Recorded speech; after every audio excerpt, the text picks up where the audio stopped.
Hello, I'm Bill, and today I'm going to explain why we social distance, and specifically why we social distance to 6 feet.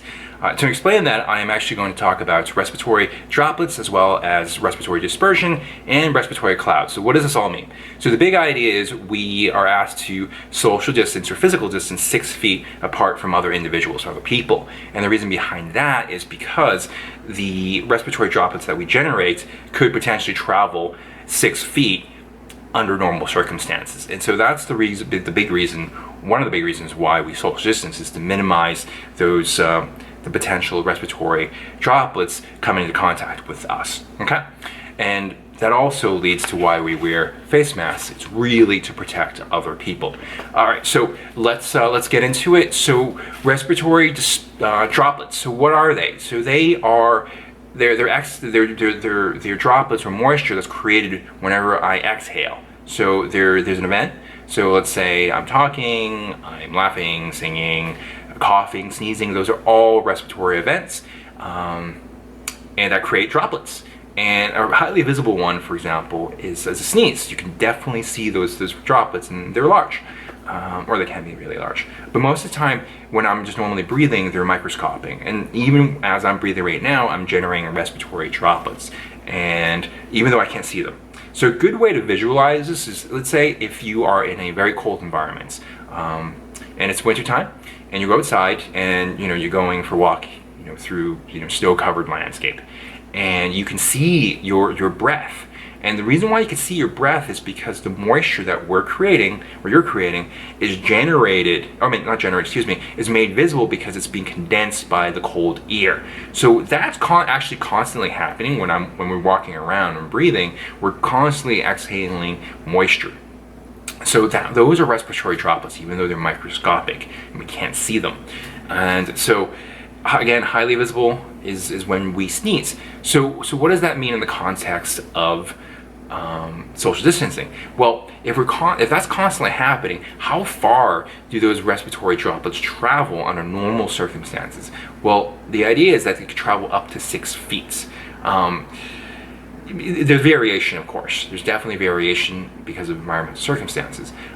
So with respiratory droplets, we're really trying to minimize the potential contact those respiratory droplets will have on us and others. So that's the reason why, or one of the main reasons why we social distance 6 feet. So what is a respiratory dispersion? So respiratory dispersion is when, let's say I sneeze and the droplets are spread a wide area. So we try to minimize those respiratory dispersions by wearing things like face masks.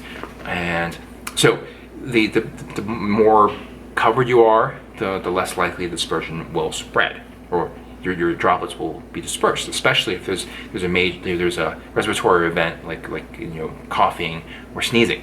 So here's another visualization for you. So if I were asked to cough into our shoulder or into our elbow, cough, cough, cough, cough, or sneeze into a tissue, and the reason behind that, it's to minimize that dispersion. Okay, so we sneeze into a tissue because it minimizes dispersion. It's trapped onto a tissue. So it's trapped onto a tissue, and then I throw it away. So what the idea is, most of the germs are captured on this tissue. I throw it away. I wash my hands, and the dispersion is minimized. Okay, and same thing with this. Is if I were to cough or sneeze, I'm protecting other people, because if I was infected, that dispersion would be minimized or heavily blocked by my PPE. Okay, same thing when I do this, or when I do this, but make sure you wash your hands. And by minimizing the dispersion, you're also minimizing a dispersion cloud, like a respiratory cloud. Okay, so what is a respiratory cloud? So under normal conditions, we're constantly breathing in a confined space. You can, as you're breathing, confined space, it could create this respiratory cloud. I mean, it's microscopic. I mean, it's like when you're breathing, it just makes you're constantly in a confined environment. You're constantly breathing, and there's a potential that you have this cloud created. Okay, again, it really depends on environmental conditions and the space you're in. And so by minimizing the dispersions, you're also minimizing these clouds, okay? Because there are instances where there's research saying that that our droplets could linger just a tiny bit longer. We're talking about like nanoseconds, okay? So those are the three concepts behind why we social distance. Respiratory droplets, respiratory dispersion, and respiratory clouds. And the main thing is reducing, minimizing the impact of respiratory dispersions on another person. Okay, so another way to explain it is the 6 feet is that I am here in Metro DC under normal environmental conditions, and let's say I was in the Gobi Desert where normal environmental conditions is like 120 degrees. Okay, so if I were to sneeze here in Metro DC, it could potentially travel 6 feet. Now, if I were to sneeze in the Gobi Desert, it's actually potentially travel, far less space, or excuse me, not less space, but a shorter distance because of evaporation. So things to consider is that there's some variation with that 6 feet, if you will, depending on environmental conditions, depending on the space you're in. Okay.